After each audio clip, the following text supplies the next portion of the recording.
Sebuah keluarga dari kota memutuskan untuk pindah ke pedesaan dekat pegunungan untuk mencari suasana sejuk dan juga ketenangan. Namun setelah beberapa waktu tinggal di sana, kejadian buruk mulai menimpa mereka setelah berurusan dengan sebuah pohon yang ada di depan rumah tempat mereka tinggal. Keluarga tersebut baru saja membeli rumah di pedesaan yang kondisi rumahnya masih terlihat bagus. Sementara pemilik rumah sebelumnya telah pindah ke kota. Rumi bersama dengan suaminya, Arhan, dan dua anak mereka, Juna dan Echa, baru saja tiba di desa itu. Arhan telah menyewa jasa Pak Karto sebagai seorang warga setempat untuk membantu mengangkut dan juga menata barang-barang di rumah baru mereka. "Pak, tolong bantu angkutin barang-barangnya ke dalam ya Pak," pinta Arhan kepada Pak Karto. Pak Karto segera membantu mengangkut barang-barang dari dalam mobil menuju ke dalam rumah. Dan setelah semua barang tertata rapi di dalam, Pak Karto pun melanjutkan membersihkan kebun dan juga halaman di depan rumah itu. Tak lupa juga serta samping rumah. Rumah yang dibeli oleh Arhan cukup luas dengan halaman dan kebun yang penuh dengan pohon, menciptakan suasana yang begitu sejuk. Sementara itu, Rumi menyiapkan minuman dan camilan untuk Pak Karto yang telah membantu keluarga mereka. Kemudian setelahnya dia meminta Pak Karto untuk istirahat sejenak sebelum melanjutkan pekerjaan kembali. "Pak Karto, silakan minum dan makan camilannya dulu. Kerjaannya lanjutkan nanti saja." "Wah, iya Bu, terima kasih banyak ya," jawab Pak Karto. Akhirnya Pak Karto pun memutuskan beristirahat sejenak karena merasa begitu lelah dan juga haus setelah bekerja sejak tadi. Dan setelah istirahat sejenak, Pak Karto pun kemudian melanjutkan memotong rumput yang belum selesai. Dan singkatnya setelah semuanya beres, Pak Karto pun melanjutkan ngobrol sebentar dengan Rumi dan juga kedua anaknya, serta memberitahukan bahwa rumahnya tidak jauh dari sini. Kemudian Pak Karto pun dibayar atas jasanya itu karena telah membantu keluarga mereka. "Wah, terima kasih banyak ya Pak. Bu, kalau begitu saya pamit pulang dulu," pamit Pak Karto kepada mereka. "Iya Pak, sama-sama. Terima kasih banyak ya Pak karena sudah mau membantu," jawab Rumi. Pak Karto pun menganggukkan kepalanya kemudian langsung pergi meninggalkan mereka. Sementara di dalam rumah, Juna dan Echa sudah tertidur di kamar mereka masing-masing. Rumah itu memiliki 4 kamar dan 1 kamar dijadikan gudang penyimpanan. Karena hari sudah sore, Rumi dan Arhan pun bergantian mandi. Dan setelah itu Rumi membangunkan Echa dan Juna untuk segera mandi karena waktu hampir maghrib. Dan singkat waktu, pada malam harinya, seluruh keluarga Arhan pergi berjamaah di musola terdekat dan juga berkenalan dengan warga sekitar. Untungnya Juna dan Echa adalah anak yang periang, sehingga mereka dengan cepat bisa mendapatkan teman-teman sebaya yang masih duduk di bangku SMP. Mereka bahkan sudah bertukar kontak telepon. Setelah pulang dari musola, Rumi mampir ke warung dekat rumah, sementara Arhan, Juna dan Echa pulang terlebih dahulu. Rumi hendak membeli nasi karena pada waktu itu dia belum sempat memasak dan juga bahan makanan di rumah juga belum ada, atau lebih tepatnya dia belum berbelanja. Dan setibanya di warung, Rumi berkenalan dengan pemilik warung dan juga beberapa ibu-ibu yang juga sedang berbelanja di sana. Setelah membeli nasi, Rumi bergegas untuk pulang.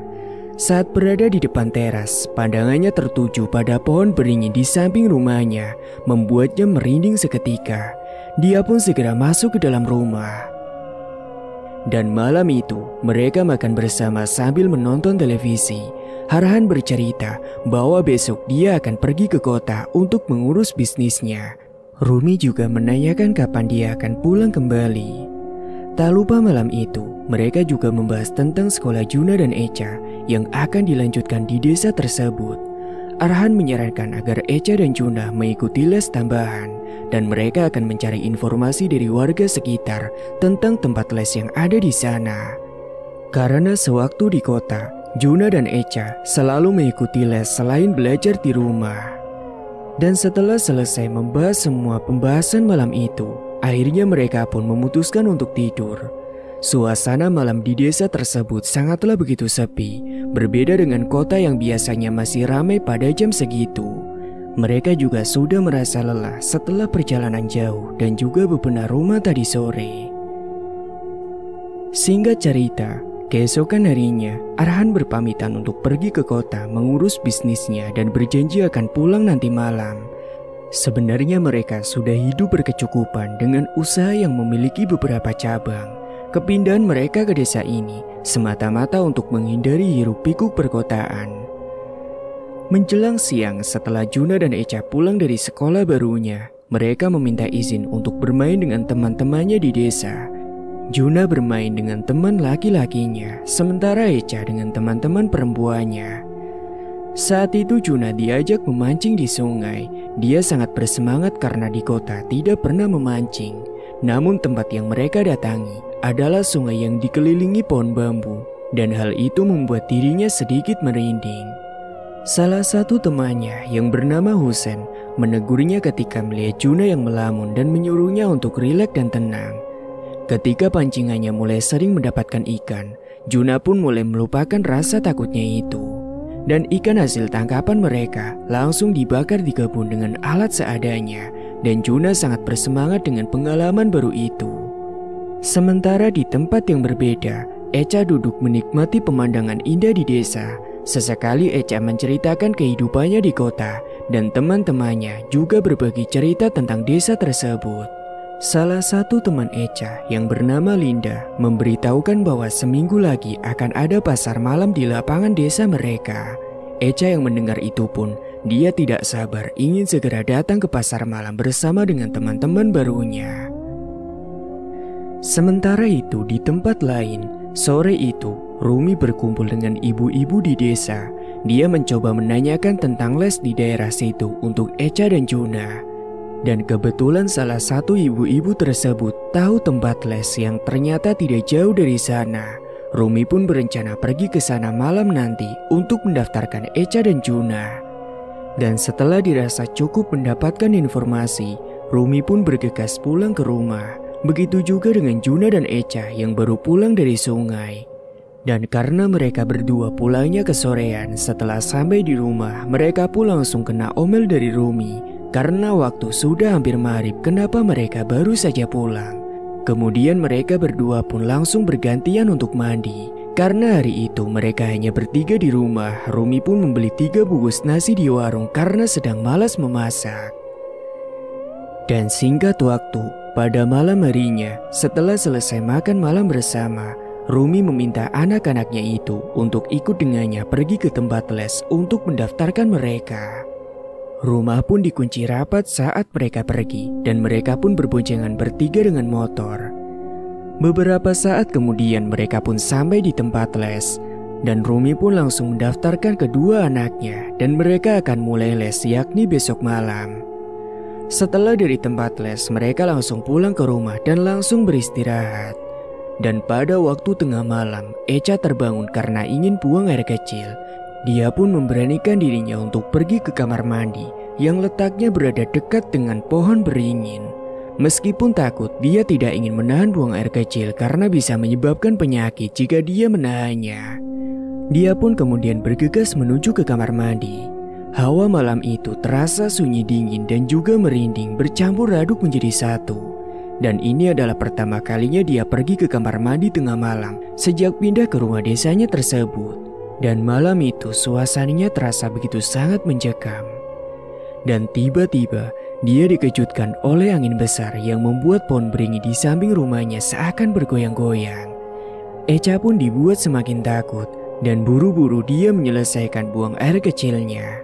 Dan saat dia melangkah menuju kembali ke rumah, tiba-tiba dia mendengar suara aneh yang membuatnya berhenti. Suaranya itu seperti sebuah suara langkah kaki yang diseret. Echa pun menoleh ke arah sumber suara itu yang berasal dari pohon beringin, tetapi dia tidak melihat apapun di sana. Dia yang ketakutan langsung berbalik dan lari terbirit-birit masuk ke dalam rumah dan langsung menuju ke kamar, dan kemudian langsung melompat ke kasur dan menutup tubuhnya dengan selimut. Keesokan paginya, Echa dan Juna berpamitan untuk berangkat sekolah. Mereka berdua berangkat naik sepeda masing-masing karena jarak sekolah tidak terlalu jauh dari rumah. Pagi itu mereka juga berangkat bersama dengan teman-temannya, Husen dan juga Linda. Suasana desa yang berbeda dari kota membuat mereka merasa betah tinggal di sana, walaupun baru sebentar. Sementara itu, Rumi sibuk mengurus rumah sebagai ibu rumah tangga. Menjelang siang, Rumi berencana untuk memasak, sehingga dia pergi ke tukang sayur keliling yang biasa berjualan di desa.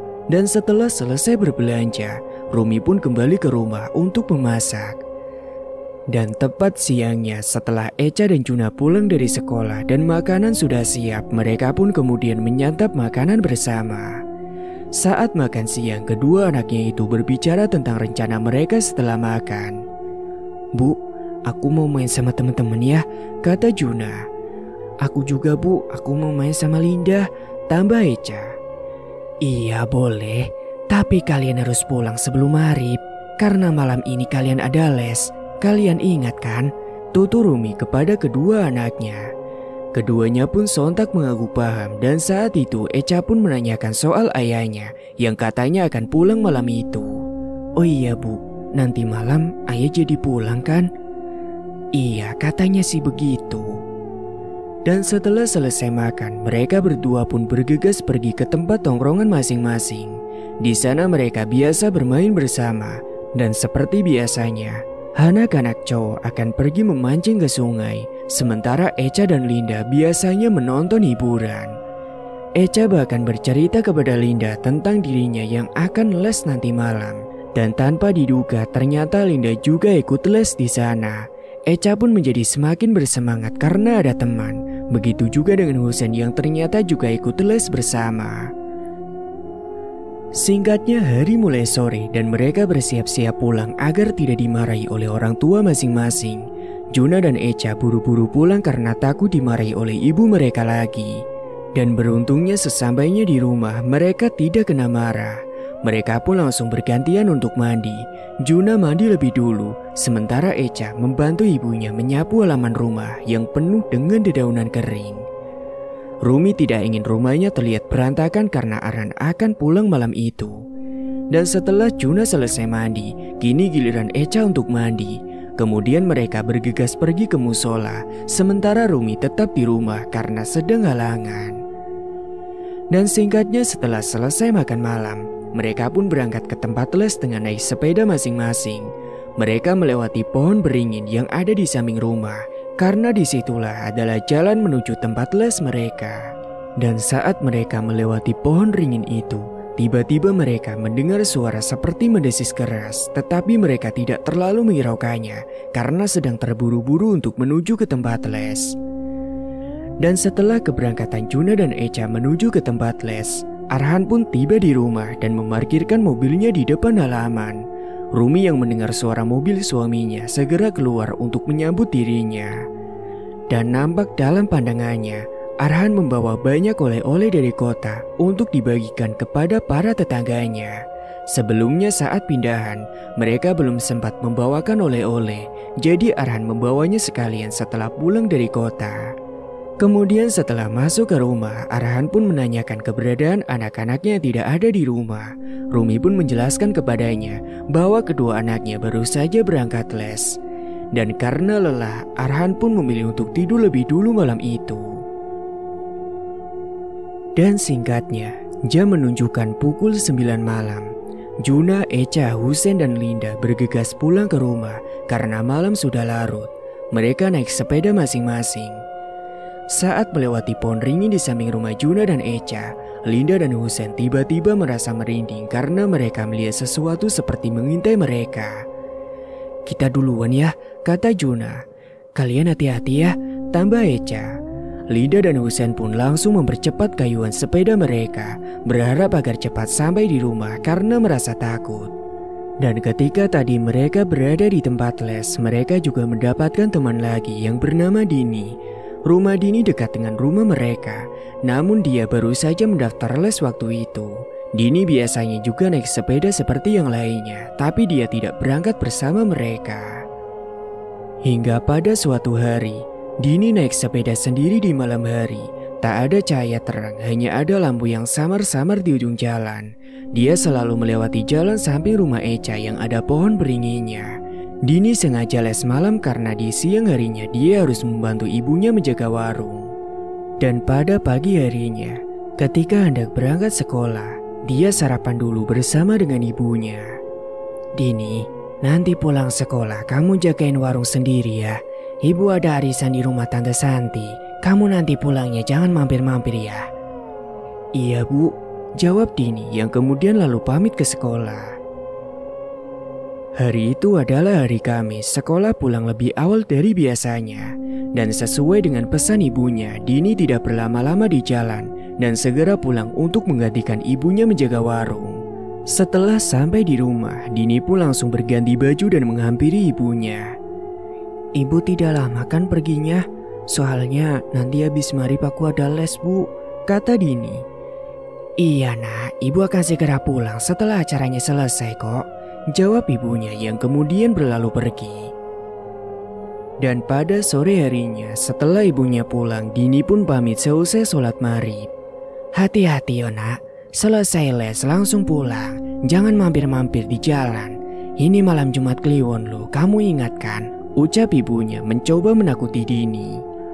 Loh aku kan gak pernah keluyuran bu, tenang aja, nanti aku langsung pulang kok, balas Dini yang kemudian berlalu pergi. Dini pun bergegas naik sepedanya hingga sampai di jalan samping rumah Echa dan Juna yang ada pohon beringinya. Tiba-tiba bulu kuduknya berdiri dan dia pun merasa merinding setiap kali melewati pohon tersebut. Dia pun mempercepat kayuan sepedanya agar segera sampai di tempat tujuan. Kenapa kamu? Sapa Husen yang muncul di perempatan jalan. Hah? Namun Dini justru terkejut dengan kehadiran si Husen yang secara tiba-tiba. Kamu lagi ketakutan ya? Dikejar genderuwo atau kuntilanak? Ejek Husen melihat wajah ketakutan si Dini. Takut? Enak aja, aku kan gak percaya sama yang begituan. Lagian cemen banget sih, masa cuma gitu aja takut? Jawab Dini yang mencoba membela diri. Saat itu Husen berangkat sendiri karena Echa, Juna, dan Linda sudah berangkat lebih dulu. Akhirnya Husen dan Dini pun berangkat bersama. Jam menunjukkan pukul 9, les berakhir dan Pak Joko pun mengakhiri pelajaran. Mereka pun kemudian kembali melewati jalan yang baru mereka lewati. Dan Dini juga harus melewati pohon beringin tua tersebut. Namun kali ini, Dini pulang terakhir sendiri karena dia belum selesai mengerjakan tugas yang diberikan oleh Pak Joko. Dan setelah selesai mengerjakan tugasnya, Dini pun pulang sendirian malam itu. Malam itu jalanan terasa begitu sepi, tak ada orang yang lewat. Tiba-tiba terdengar suara kresek-kresek dari arah belakang. Dini pun menoleh ke belakang, merasa seperti ada yang mengikuti, tapi tidak ada siapapun di sana. Bulu kuduknya merinding dan dia merasakan tubuhnya seolah tidak bisa bergerak. Hingga beberapa langkah kemudian, Dini pun menoleh lagi ke belakang. Dan, Pak Joko, perasaan tadi Pak Joko tidak ada di belakangku, gumam Dini kala itu. Pak Joko mau kemana? Tanya Dini bingung melihat kehadiran Pak Joko yang secara tiba-tiba. Kamu takut kan?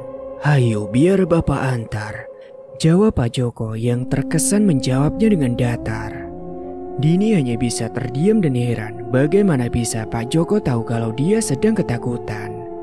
Dan setibanya di pohon beringin tua di samping rumah Echa dan Juna, Pak Joko pun berhenti.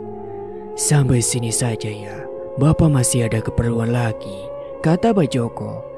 Iya Pak, terima kasih banyak ya Pak sudah mau mengantar saya, jawab Dini. Dan ketika Dini sedang mengalihkan pandangan sejenak dan ketika kembali menoleh ke arah Pak Joko, seketika Pak Joko sudah menghilang.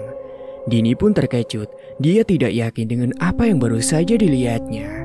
Dia yang ketakutan segera melanjutkan perjalanan dengan buru-buru. Hingga beberapa saat kemudian, dia pun akhirnya sampai di rumah. Sementara itu, di tempat yang berbeda, sepulang dari les, Juna hendak ke kamar mandi yang ada di samping rumah karena tiba-tiba ingin buang air besar. Dia menahan rasa takutnya, sementara Rumi belum tidur dan sedang menonton TV di ruang tengah. Saat berada di kamar mandi, angin kencang masuk dan membuatnya merinding. Dia merasakan hawa dingin kala itu. Ketika berada di dalam kamar mandi, Juna mendengar ada suara desisan yang sangat jelas dan keras. Namun Juna berpikir itu mungkin suara tikus di samping kamar mandinya. Hingga beberapa saat kemudian, Juna selesai buang air besar dan beranjak kembali ke dalam rumah.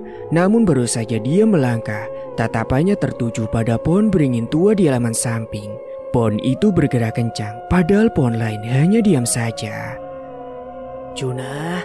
teriak ibunya. Juna yang sedang memperhatikan pohon beringin itu tiba-tiba mendengar panggilan suara ibunya. Akhirnya dia mencoba melupakan pohon itu dan menghampiri ibunya. "Iya Bu, ada apa?" "Sudah selesai kan kamu? Ibu ini mau tidur, sudah ngantuk." "Iya Bu, sudah kok. Ya udah Ki, kalau ibu mau tidur duluan." Akhirnya karena malam sudah larut, Juna dan Rumi kembali ke kamar masing-masing untuk tidur. Tidak lupa semua lampu rumah sudah dimatikan. Dan singkat waktu, keesokan paginya, saat sedang sarapan bersama sebelum berangkat sekolah, Juna bercerita tentang pohon beringin di samping rumah yang dilihatnya semalam. Echa juga ikut nimbrung menceritakan kejadian serupa yang dialaminya saat buang air kecil tengah malam. Namun Rumi dan Arhan yang mendengarkan penuturan cerita dari kedua anaknya malah mencoba mengalihkan pembicaraan dan menyuruh kedua anaknya untuk tidak memikirkan hal-hal yang aneh. Dan setelah selesai sarapan, Juna dan Echa pun berpamitan untuk berangkat ke sekolah. Sementara itu, Arhan mencari kegiatan pagi dengan menyirami tanaman di samping rumah agar tetap segar. Sementara Rumi sibuk di dapur membersihkan piring yang habis dipakai untuk sarapan dan kemudian lanjut menyapu rumah. Saat sedang menyirami tanaman di halaman dan juga di samping rumah, Arhan disapa oleh tetangganya yang lewat. Arhan menanggapinya dengan ramah, bahkan mereka sempat berbincang dengan ringan. Tak lama kemudian, Pak Karto pun lewat samping rumah dan Arhan pun kemudian memanggilnya. "Pak Karto, sini Pak." Pak Karto pun segera menghampiri Arhan. Ternyata Arhan meminta tolong kepada Pak Karto untuk membersihkan kamar mandi di samping rumah yang lupa dibersihkan dan sudah kelihatan begitu kotor. Pak Karto pun dengan senang hati segera mengerjakan permintaan dari Arhan. Selang beberapa saat setelah Rumi mengerjakan pekerjaannya, dia pun menghampiri Arhan yang sudah duduk di teras rumah. "Loh Pak, itu kenapa ada Pak Karto lagi?" "Iya Mah, tadi Papa yang nyuruh buat bantu bersihin kamar mandi karena kelihatan udah kotor banget Mah." Rumi pun mengaku paham mendengar penuturan dari suaminya. Singkat cerita, 1 bulan berlalu tanpa kejadian aneh bagi keluarga mereka. Pada bulan kedua, Rumi mulai merasa jenuh karena tidak ada aktivitas. Tiba-tiba dia mendapatkan ide untuk berjualan. Meskipun sebenarnya tanpa berjualan pun mereka sudah berkecukupan. Rumi melakukan itu hanya untuk mengisi waktu luangnya dan dia senang bisa mengenalkan jajanan kota di desa tersebut. Di desa itu, jarang sekali ada makanan atau minuman yang biasa ditemukan di kota. Arhan mendukung penuh ide dari Rumi karena selain bisa mengisi waktu luang, hal itu juga dapat membuat mereka lebih akrab dengan warga setempat. Malam itu, Arhan, Rumi dan juga kedua anak mereka menonton TV bersama sambil berbincang. Rumi pun meminta pendapat Arhan tentang idenya itu. "Pak, bagaimana kalau aku buka warung di depan rumah? Aku bosan Pak kalau tidak ada kegiatan di rumah." "Ya sudah Ma, kalau begitu Papa setuju. Nanti Papa akan bantu buatkan konsep gerobaknya ya Ma," jawab suaminya yang menyetujui idenya itu. Rumi pun tersenyum senang mendengar dukungan suaminya. Arhan bahkan menyarankan untuk mematok harga yang murah untuk jualan nantinya. Misalnya jika di kota harga makanan 25.000, maka di sini cukup dihargai 18.000 saja, meskipun untungnya cuma sedikit. Juna dan Echa pun juga senang karena nanti mereka bisa mengambil jajanan sendiri di warung dan mengajak teman-teman bermain di rumah. Dan setelah itu pun Juna dan Echa masuk ke kamar lebih dulu untuk tidur lebih dulu karena besok harus berangkat sekolah. Singkat cerita, Arhan pun membuatkan gerobak franchise berukuran cukup besar dan meletakkannya di depan rumah. Dibantu oleh kedua anaknya, mereka berjualan hingga pada Isya. Capek? Tentu tidak, karena mereka melakukannya dengan senang hati. Rumi juga mempekerjakan seorang wanita muda bernama Eni untuk membantunya, karena kedua anaknya tidak selalu bisa ikut berdagang. Menu yang mereka jual antara lain adalah seblak, sosis bakar, dan aneka olahan pisang seperti piscok, kentang goreng crispy, dan juga beberapa macam jenis es yang tersedia di kota. Tentu semuanya itu dengan harga yang terjangkau. Semua kalangan baik muda maupun tua sangat suka berjajan di situ. Karena belum ada tempat untuk makan di sana, Rumi pun menggelar tikar di halaman rumah sebagai tempat duduk seadanya. Kini rumah mereka pun selalu menjadi tempat berkumpul para warga. Bahkan bapak-bapak juga tidak mau kalah. Mereka ikut ngopi dan duduk-duduk di situ. Arhan pun begitu senang melihatnya, karena dengan begini mereka sudah akrab dengan warga sekitar. Suatu malam, banyak bapak-bapak yang nongkrong di warung Rumi hingga selesai Isya sekitar pukul 9 malam. Mereka ngobrol sambil bermain catur. Salah satu dari mereka pandangannya tertuju mengarah pada pohon beringin di samping rumah Arhan. Bapak itu melihat sosok tinggi besar dan hitam di sana, dan karena merasa takut, dia pun langsung segera pamit pulang. Saya pamit pulang duluan ya. Loh, kenapa toh Pak? Tanya yang lain. Namun bapak yang ditanya malah tidak menjawab dan hanya menunjukkan raut wajah ketakutan. Dia tidak menjelaskan apapun. Dia langsung segera membayar dan buru-buru pulang dari warung si Rumi. Pada saat yang sama, Juna, Echa, serta teman-temannya baru saja pulang les. Mereka termasuk Husen, Linda, Dini melewati jalan samping rumah Echa. Mereka mendengar suara desisan tetapi tidak terlalu menghiraukannya dan fokus segera pulang ke rumah masing-masing. Dan singkat cerita, suatu sore setelah pulang bermain, Juna hendak mandi. Ketika melihat pohon beringin di samping rumahnya, dia melihat ada ular besar yang melilit pohon itu. Sontak dia pun berteriak ketakutan dan berlari menghampiri Arhan dan Rumi yang berada di depan warung. Rumi pun heran melihat anaknya yang berlari menghampirinya sambil berteriak. Rumi pun bertanya kepada Juna apa yang membuatnya ketakutan. Dengan tergesa-gesa, Juna pun menjelaskan meskipun tidak jelas. Dia mengatakan bahwa dirinya melihat ular besar yang melilit pohon beringin yang ada di samping rumahnya. Mereka semua pun kemudian pergi menuju ke samping rumah. Tapi saat mereka mendekat ke arah pohon beringin tersebut, mereka tidak menemukan apapun. Arhan dan Rumi pun mengatakan mungkin saja Juna mungkin hanya halusinasi. Juna pun kemudian melanjutkan mandinya karena sudah hampir maghrib. Singkat cerita, menginjak bulan ketiga, Echa mengusulkan kepada ayahnya agar halaman rumah mereka yang penuh dengan bunga disulap menjadi kafe mini ala desa. Tujuannya agar para warga semakin senang datang ke situ, mengingat tidak adanya tempat semacam kafe di desa tersebut. Arhan pun menyetujui ide anaknya dan berencana menyulap halaman menjadi kafe terbuka untuk umum. Dia sudah memiliki konsep yang jelas untuk itu. Namun satu hal yang menjadi masalah adalah pohon beringin tua yang berada di bagian kiri halaman depan rumah mereka.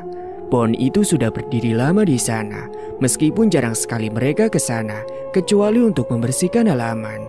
Selama ini tidak ada kejadian aneh apapun. Begitulah setidaknya pikir Arhan, karena memang Arhan tidak menemukan sesuatu yang janggal yang terjadi di sana. Arhan memutuskan untuk meminta bantuan kepada Pak Karto untuk masalah pohon beringin itu untuk keesokan harinya. Ya sudah, nanti biar besok Bapak nyuruh Pak Karto untuk mengurus soal urusan pohon beringin itu. Dan ketika malam sudah semakin larut, mereka pun memilih kembali ke kamar masing-masing untuk segera tidur. Karena kebetulan malam itu hujan turun sedang deras-derasnya.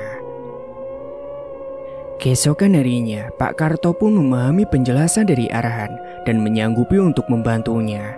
Tukang gergaji pun didatangkan ke rumah atas bantuan Pak Karto. Menjelang siang, proses penebangan pun hendak dimulai. Namun keanehan terjadi ketika mesin gergaji tiba-tiba ngadat. Kadang nyala, kadang juga mati, sehingga penebangan pun tertunda. Mereka pun kemudian mengecek kembali mesinnya lebih dulu. Setelah merasa mesin sudah aman, penebangan pun dilanjutkan dan tukang gergaji tersebut membaca basmalah sebelum memulainya. Disaksikan oleh Arhan sekeluarga dan juga Pak Karto, pohon setinggi 10 meter itu mulai ditebang. Namun baru separuh pohon yang digergaji. Semua orang yang berada di situ dikejutkan oleh penebang yang berucap istighfar karena tiba-tiba dari lubang bekas gergaji itu mengalir cairan merah seperti darah yang menyiprat ke tanah. Sontak penebangan pun kemudian dihentikan sementara. Semua orang ketakutan, termasuk penebang yang khawatir pohon itu adalah pohon keramat. Namun Arhan memberanikan diri untuk mengecek lubang dengan kayu panjang dan juga tampak keanehan di dalamnya, seperti ada rongga yang tertutupi sesuatu. Arhan pun kemudian mencoba meyakinkan penebang untuk melanjutkan pekerjaannya. Meski sempat menolak, Arhan pun tetap menyuruhnya dengan jaminan dia akan bertanggung jawab jika terjadi sesuatu. Akhirnya penebangan pun dilanjutkan. Dan setelah pohon itu berhasil tumbang, mereka pun kembali dikejutkan. Di tengah-tengah pohon tersebut terdapat rongga besar yang berisi seekor ular piton sebesar 2 kepalan tangan orang dewasa yang tewas terpotong gergaji secara tidak sengaja. Cairan merah tadi ternyata adalah darah dari ular tersebut. Arhan sekeluarga tidak menyangka bahwa ada ular sebesar itu di dekat rumah mereka selama ini. Kemudian pembersihan pun dilanjutkan sampai akar-akar pohon tersebut pun berhasil dicabut. Kayunya diserahkan kepada Pak Karto untuk dijual. Dan setelah itu, para pekerja penebang pohon istirahat dan diberikan camilan serta minuman oleh Rumi dari warung. Namun tiba-tiba salah satu penebang pohon itu merasa lemas dan terdiam. Tatapannya kosong hingga akhirnya tiba-tiba dia jatuh pingsan, membuat semua yang ada di situ panik seketika. Rumi pun segera mencari minyak kayu putih untuk menyadarkan si penebang tersebut. Hingga beberapa saat kemudian, penebang pohon itu sadar dari pingsannya dan Rumi pun memberikan teh hangat yang sudah disiapkan. Setelah meminum teh hangat tersebut, dia pun merasa sedikit lebih baik. Hingga akhirnya dia pun diantarkan pulang oleh Arhan karena kebetulan rumahnya tidak terlalu jauh. Namun mereka semua masih penasaran mengapa orang itu tiba-tiba pingsan, karena tadi mereka belum sempat menanyakan kejelasannya. Dan singkat waktu, malam harinya Juna dan Echa mengalami gangguan. Pertama adalah Echa yang mengalami mimpi buruk yang menakutkan. Saat tidur dia bermimpi berada di samping rumahnya sedang bermain dengan Linda dekat dengan pohon ringin tua. Tiba-tiba Echa mendengar desisan tapi mengabaikannya. Saat Linda pamit pulang, Echa tinggal sendirian dan mendengar suara geraman. Dan ketika menoleh, dia terkejut ketika melihat sosok tinggi besar yang sangat menyeramkan. Wajahnya penuh dengan ulat menjijikan. Echa pun terbangun dari tidurnya dengan napas yang tidak beraturan. Keringat dingin pun membasahi sekujur tubuhnya. Dia tidak menyangka akan mengalami mimpi buruk seperti itu. Dan setelah itu, Echa pun mengalami sakit, kesulitan makan, bahkan dia sering kesurupan. Yang mana penyebabnya belum diketahui oleh Arhan dan Rumi. Dan pada suatu pagi hari, Echa terlihat lemas dan pucat, tidak mau sarapan atau pergi ke sekolah. Rumi mengira dia sakit, jadi Juna berangkat sendiri. Tubuh Echa panas tinggi, jadi Rumi dan Arhan membawanya ke dokter. Dokter hanya memberikan vitamin tanpa memberi diagnosis. Dan pada malam harinya ketika Echa hendak menuju ke kamar mandi, dia mendengar suara aneh yang berasal dari bekas di mana dekat pohon ringin yang tadinya sudah ditebang. Dia melihat sosok menyeramkan di dekatnya. Rambutnya ubanan, tubuhnya berlumuran darah, bahkan wajahnya penuh dengan ulat. Echa pun membeku ketakutan, lalu semuanya menjadi gelap. Dan ketika dia bangun, dia berada di kamar yang nyaman. Namun dia melihat bayangan hitam yang besar, lalu tiba-tiba kerasukan dan berteriak. Dan itu pun terjadi secara terus-menerus. Rumi dan Arhan pun sedih melihat tingkah laku anaknya tersebut. Mereka berdoa, berharap agar Echa segera pulih. Terkadang Echa melemparkan barang-barang dan menangis, tapi akhirnya dengan doa-doa yang dilantunkan oleh kedua orang tuanya, dia pun kembali tersadar, meskipun itu hanya sejenak.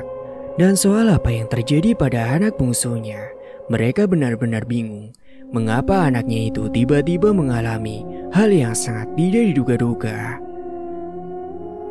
Keesokan harinya, Rumi dan Arhan membicarakan tentang Echa yang tiba-tiba menjadi seperti itu. Mereka bingung dan khawatir, tetapi Arhan mencoba menenangkan Rumi bahwa tidak akan terjadi apa-apa pada Echa. Pagi itu Echa tidak berangkat sekolah lagi. Dia masih melamun di dalam kamar, menatap ke arah jendela samping kamar. Saat dihampiri oleh Rumi, tiba-tiba Echa menjerit dan menangis. Bahkan piring yang tadi dibawa oleh si Rumi untuk memberikan makan kepada Echa ditampol oleh Echa sehingga piring itu pun pecah jatuh ke lantai. Arhan pun yang mendengar kegaduhan itu langsung menghampiri dan mencoba membantu membersihkan pecahan beling itu, lalu membawa Rumi keluar dari kamar Echa. Akhirnya Echa pun dibiarkan sendirian di dalam kamar masih dalam keadaan menangis. Dan karena kejadian itu pun membuat Rumi harus menutup warungnya sampai berhari-hari. Dan singkatnya 2 hari kemudian, Juna juga mengalami hal serupa bahkan lebih parah. Dia suka marah-marah dan mengamuk saat kesurupan. Bahkan seringkali dia lari dan kemudian diam di bekas pohon ringin yang sudah ditebang. Malam itu, Juna baru pulang dari les. Tiba-tiba dia merasa sangat pusing. Dia memberitahukan kepada ibunya. Rumi pun memberikan obat sakit kepala dan menyuruhnya untuk segera tidur. Juna berjalan di samping rumahnya mencari sandal yang entah dia lupakan diletakkan di mana. Dia menggunakan senter HP-nya untuk mencari sandal, tapi tidak menemukannya. Akhirnya dia hendak kembali masuk ke dalam kamar, tapi dia mendengar suara desisan dan juga geraman yang ada di belakangnya. Dia pun menoleh perlahan dan terkejut ketika melihat sosok tinggi besar berambut panjang dengan wajah yang penuh dengan ulat yang menjijikan. Sontak Juna pun langsung lari ke dalam kamar tanpa memperhatikan suasana. Dan saat berpapasan dengan Rumi yang hendak menuju ke dapur, Juna terlonjak bangun dari tidurnya. Ternyata itu hanyalah sebuah mimpi. Keringat dingin membasahi bajunya, membuatnya sulit lagi untuk tidur. Dia mencoba memainkan HP-nya tengah malam, tapi dia malah dikejutkan dengan suara ketukan dari arah jendela kamarnya. Dengan rasa penasaran yang tinggi, dia pun bangkit dari tidurnya dan mendekati jendela. Dan ketika jendela dibuka, namun dia tidak mendapati apapun di sana. Tapi saat dirinya membalikkan badan, dia terkejut ketika mendapati ada sosok tinggi besar yang sama persis dengan apa yang dia lihat di dalam mimpinya tadi. Tubuh Juna pun langsung membeku dan sesaat kemudian sosok itu pun menghilang entah kemana. Dia pun kembali ke kasurnya, tapi tatapannya kosong, seolah itu bukan Juna. Dan tengah malam Juna pun mulai mengamuk melemparkan barang-barang yang berada di dalam kamarnya. Rumi dan Arhan yang mendengar suara kegaduhan itu membuat mereka terbangun. Mereka pun langsung menghampiri kamar Juna dan langsung masuk ke dalam. Dan bahkan mereka dibuat terkejut ketika melihat sosok Juna dengan tatapan yang tajam dan murka. Dan setelah melihat kedatangan kedua orang tuanya, Juna justru semakin berteriak dengan kencang. Dan bahkan mereka tidak tahu apa sebabnya. "Pak, anak kita kenapa bisa seperti ini, Pak?" "Sabar, Bu. Ibu yang tenang dulu." Arhan pun mendekati Juna, mencoba menenangkannya, tapi itu justru membuatnya terus berteriak. Hingga sesaat kemudian, karena capek, Juna pun akhirnya pingsan, dan Arhan pun kemudian membaringkan tubuhnya di atas kasur. Malam itu, Arhan dan Rumi pun tidak bisa tidur karena khawatir dengan kedua anak mereka yang tiba-tiba berubah menjadi seperti itu. Besok paginya, kedua anaknya akhirnya tidak berangkat sekolah. Mereka kesulitan untuk makan. Dan pagi-pagi itu, Rumi terkejut karena Juna tidak ada di kamarnya. Akhirnya Arhan dan Rumi pun mencari di sekeliling rumah. Dan mereka terkejut mendapati Juna duduk di samping rumah, yakni di bekas pohon beringin yang sudah ditebang. Dia duduk melamun dengan tatapan kosong sambil menangis. Mereka pun menghampiri dan mencoba mengajak Juna masuk ke dalam rumah. Tapi Juna justru memberontak dan tidak mau masuk. Namun Arhan memaksa Juna masuk ke dalam rumah dan Juna pun semakin mengamuk di dalam kamar saat dikurung. Arhan menduga mungkin ada penunggu di pohon itu sebelumnya yang marah karena tempatnya sudah ditebang. Sejak kejadian aneh tersebut, pembangunan kafe mereka pun terhenti sejenak. Hingga beberapa hari kemudian dengan bantuan Pak Karto, dia sudah mendatangkan beberapa orang pintar. Namun kondisi Juna dan Echa hanya mereda sesaat namun kemudian kambuh lagi. Para warga pun turut prihatin dengan apa yang menimpa keluarga mereka. Sehingga para warga sukarela ikut berjaga malam hari di halaman rumah mereka dengan tikar yang disediakan. Dan bahkan ketika sudah hampir 2 minggu kondisi mereka berdua masih belum membaik, Arhan pun kemudian mencoba mencari bantuan dari temannya di kota. Salah satu temannya yang bernama Wahab mengetahui seseorang yang mungkin bisa membantu. Arhan pun meminta Wahab untuk membawa orang itu ke desa tempat tinggal mereka saat ini. Dan dalam waktu singkat, Wahab pun telah tiba di rumah dengan seorang kakek bernama Ki Broto, seorang ahli supranatural. Ki Broto segera memeriksa halaman rumah di tempat bekas pohon tersebut. Dan benar saja, ada energi negatif yang masih terasa kuat di sana, seperti yang dijelaskannya. Namun Ki Broto berfokus pada penyembuhan Juna dan Echa terlebih dulu. Dengan menggunakan telur mentah, nantinya telur tersebut akan diolesi ke tubuh mereka untuk memindahkan kutukan dengan metode kejawen. Echa dan Juna kemudian berbaring di atas kasur sementara Ki Broto membacakan ajian sambil mengoleskan telur di perut mereka. Saat telur dioleskan, mereka pun meronta dan memberontak, kemudian dibantu dipegangi oleh Arhan, Arum dan juga Pak Karto. Mereka berdua meracau dengan panik dan beberapa saat kemudian telur tersebut akhirnya pecah seketika, mengeluarkan banyak sekali ulat dan juga anak-anak ular piton yang ukurannya begitu sangat kecil. Ki Broto pun kemudian membawa ular-ular tersebut dan membakarnya sambil membacakan sebuah mantra. Dan setelah itu, dia menyiramkan air garam ke bekas pohon beringin sambil melakukan persembahan goib. Dan semuanya itu dihandle sekaligus oleh Ki Broto. Dan setelah menolong Juna dan Echa, Ki Broto pun berhadapan dengan sosok yang ada di halaman rumah yang menantangnya kala itu. Dan setelah melalui beberapa pertarungan sengit yang tidak bisa dijelaskan, Ki Broto pun akhirnya bisa mengalahkan sosok tersebut. Ki Broto pun akhirnya menangkap sosok tersebut dan memenjarakannya di dalam sebuah batu akik yang dia punya kala itu. Dan setelah itu, Ki Broto pun melakukan ritual lagi untuk meruat tempat bekas jin tersebut dan menancapkan sebuah potongan bambu kuning di bekas pohon tersebut. Dan dengan demikian, gangguan tersebut pun berhasil dinetralisir dan proses pembangunan kafe pun akhirnya bisa dilanjutkan. Para warga pun semakin antusias dan ramai mengunjungi kafe tersebut, terutama pada waktu malam hari. Sementara itu, Echa dan Juna yang sudah sembuh ketika di sekolah, Juna menawarkan kepada teman-temannya untuk mengerjakan tugas kelompok di kafe rumahnya waktu pekan depan, yang kemudian disetujui oleh teman-temannya. Saat pulang ke rumah, kawan-kawannya juga mengajaknya untuk memancing lagi dan Juna pun menyetujuinya. Sementara Arhan dan Rumi sangat bersyukur sekali berkat bantuan dari Wahab dan juga Ki Broto. Kedua anaknya kini tidak mengalami gangguan lagi. Dan kini keluarga mereka pun bisa hidup tenang di rumah barunya tersebut. Tamat, cerita pun selesai. Dan itulah ending dari cerita kali ini. Terima kasih bagi kalian yang sudah menyimak dari awal sampai selesai.